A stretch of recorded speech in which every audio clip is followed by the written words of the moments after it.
Hello! Welcome to All A+ Essays, the best among the best.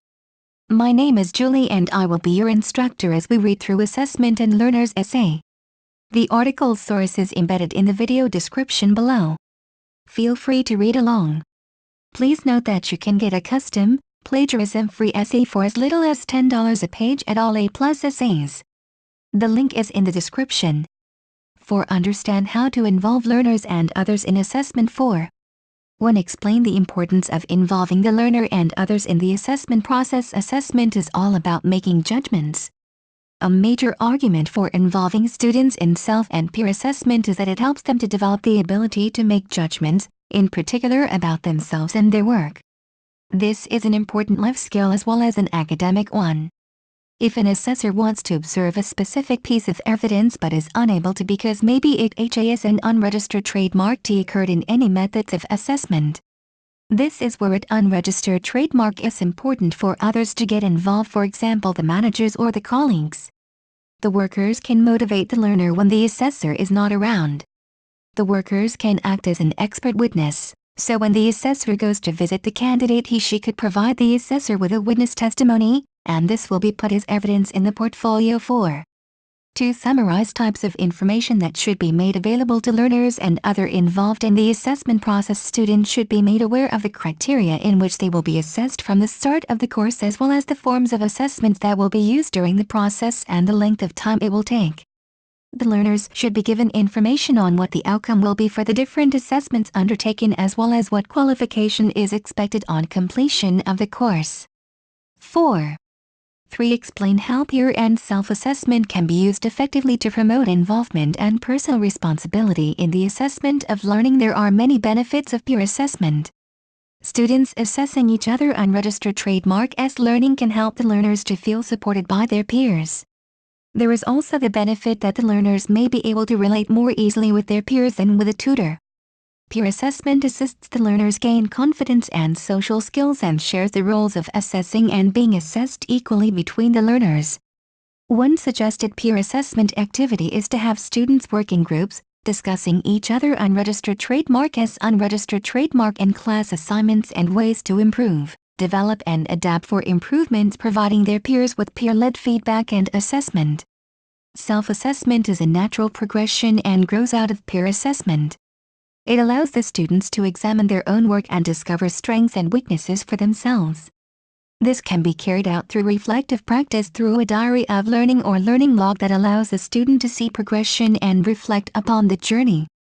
Unregistered trademark is important to incorporate some aspect of self-assessment every day, if possible, in order for students to take responsibility and interest in their abilities.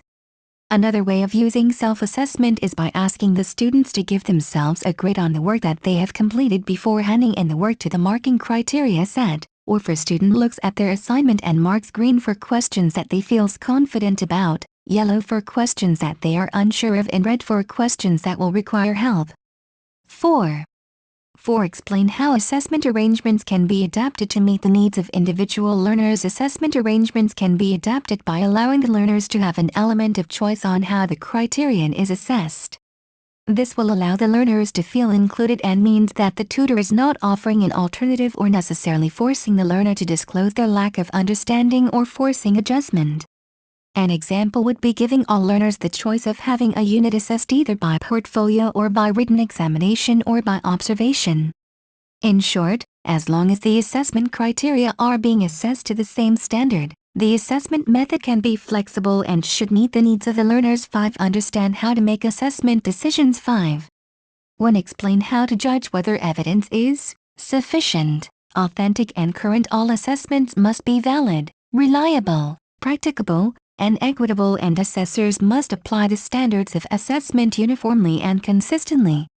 Ensuring assessments are capable of generating sufficient evidence for learners unregistered trademark to demonstrate that they have met the assessment criteria. Having this process gives the learners clear instructions to the assessments that will be used during the course as well as clear and precise guidelines for completion. It gives both the tutors and the learners the recommended guidelines on how work for the course should be presented and what evidence is required for verification, This in turn allows the tutor and the organization to map the developments of the learner through the assessment criteria being met. This ensures that all courses awarded are valid and that the course has worked to the set quality assurance of the awarding body and organization, thus being assessed accurately, consistently and fairly to set standards. Sufficient evidence must cover all aspects of the assessment criteria for each unit the learner is seeking to achieve and collect enough evidence to demonstrate knowledge and competence. The learner must be able to show that the work produced is authentic and able to explain and substantiate the evidence the learner has put forward. It is important, therefore, to ensure that any work that the learner submits is only evidence relating to your own performance.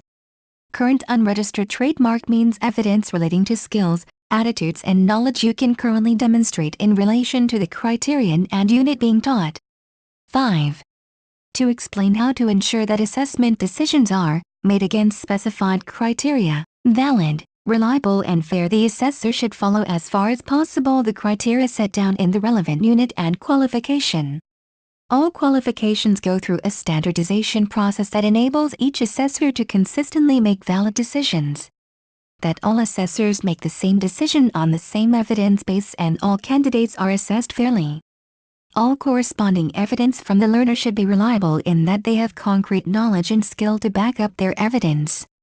The evidence should be fair in that any learner will have the same opportunity to complete the assignment.